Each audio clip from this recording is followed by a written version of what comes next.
J'ai décidé d'entreprendre en Afrique et non en Occident. La raison est simple. Comme tout le monde, j'étais un jeune, pas comme tout le monde. J'étais un jeune qui rêvait d'entreprendre en Occident. Mais aujourd'hui, il faut dire que nous, les jeunes Africains, on peut se dire que ça commence à de plus en plus de vouloir la peine, en fait. Ça ne vaut plus le coup de pas les événements géopolitiques qu'on voit dans le monde. On voit les personnes qui sont de l'autre côté, qui nous parlent de la vie et tout ce qui se passe là-bas. Et on voit que de plus en plus, le modèle occidental n'est plus ce qu'il était avant, en fait. Ce qui fait que nous sommes dans un contexte où on recherche les ressources, en fait.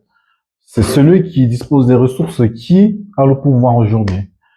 Par exemple, on voit l'intelligence artificielle qui est en train de bourrer les sphères de la société. On voit comment les personnes perdent leur emploi. Les personnes qui avaient des emplois qui étaient comme le sésame de cette époque. Moi-même, j'ai eu à vivre cela parce que moi, je travaillais beaucoup dans le digital et tout. Je faisais la traduction. Il y avait plein de trucs, genre ce qu'on appelle remote work, tu vois, le travail à distance et tous ces trucs. C'est plus comme avant, ça n'existe plus. Les gens gagnaient bien leur vie avec ça, tu vois. Et c'est déjà que tu vas voir aujourd'hui, les personnes digitales nomades, ils n'existent plus, quoi.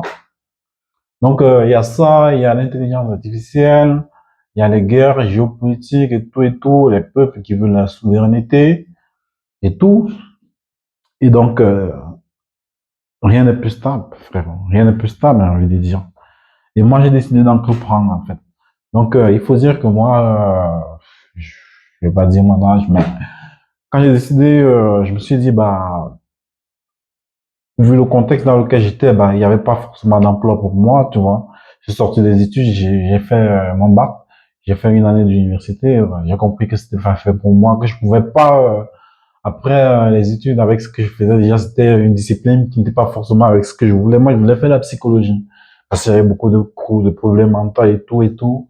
Il n'y avait pas cette filière là où je voulais, donc moi, j'ai fait marketing et tous ces trucs. Après, j'ai vu l'opportunité, je me suis lancé en ligne. Je me suis lancé en ligne, j'ai commencé à entreprendre et tout. Et puis, ouais, ça a marché. Et puis, jusque-là, je vois, c'est plus comme avant. On n'a plus les revenus qu'on avait avant, en fait, avec le digital. Et même si tu fais du dropshipping, c'est moderne, tu vas, tu vas être confronté aux entreprises qui ont le monopole, en fait, avec des contrats, avec les termes que tu dois respecter. C'est-à-dire que, par exemple, si tu veux faire la publicité, il va falloir avoir un budget et tout. Et si tu vas avoir les processeurs de paiement pour recevoir les paiements par carte et tout, c'est compliqué.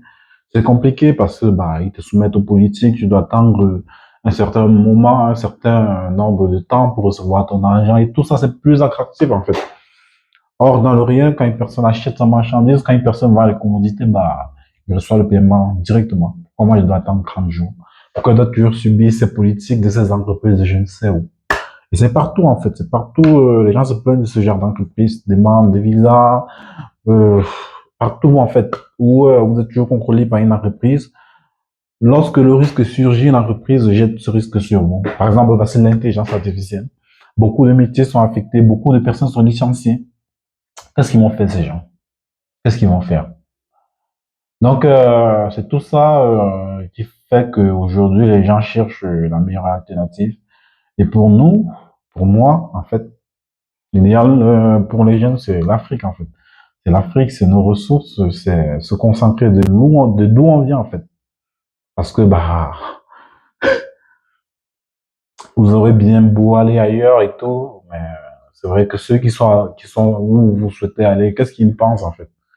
Vous aurez beau faire ce que vous aurez à faire, mais eux, ils sont aussi de leur côté à vous combattre. Donc, c'était ce que j'avais à dire par rapport à ma position sur l'investissement et sur mes projections futures. Moi, je compte, même si tu peux bouger, le monde a changé et aussi, il faut le comprendre. En fait. Tout est digitalisé, on est beaucoup interconnectés sur Internet. Donc, tu peux être là à Bafoussam, au Cameroun, et j'ai l'impression d'être à Washington. Je vois les lives, je vois les personnes, je communique avec des personnes, je vois ce qui se passe en temps direct. On a l'intelligence artificielle.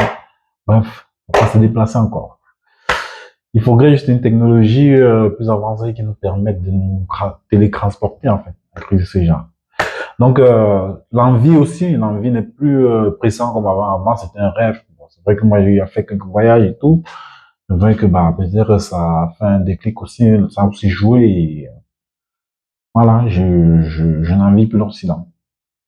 Et je pense que c'est quelque chose qui va de plus en plus être, qui sera de plus en plus la norme chez les jeunes Africains, les jeunes des pays du Sud, comme on aime bien le dire, qui vont perdre l'intérêt parce que, bah, il n'y a plus d'intérêt et ça se voit, quoi. Ça se voit. Like et dis-moi ce que tu en penses en commentaire. Bye.